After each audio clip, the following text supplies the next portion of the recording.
সকালবেলা রাস্তায় এসে দেখি অনেক রোদ উঠছে, কারণ আমাদের এইদিকে বিগত 5-6 দিন ধরে বৃষ্টি পড়তেছে এবং আমাদের শেরপুর এলাকা জানেনই আপনারা সবাই যে বন্যাতে সব কিছু ডুবে গেছে।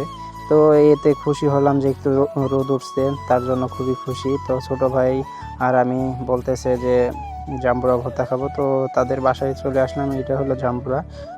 জাম্বুরা তো ছোট ভাইকে বললাম যে কাটোই, সে কাটতেছে। আর এইভাবে কাটে কিসের জন্য এটা আমি জানি না, সবসময় দেখে আসছি এভাবেই কাটে।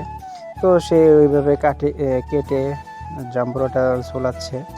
ছোলানোর পরে দেখি দুই কালার হয়ে গেছে, যেমন একটা সাদা একটা লাল।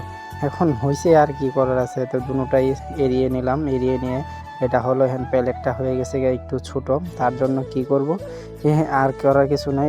লাস্ট পর্যন্ত একটা ডেস্কের মধ্যেই করলাম। ভিডিওটা ভালো লাগলে একটা লাইক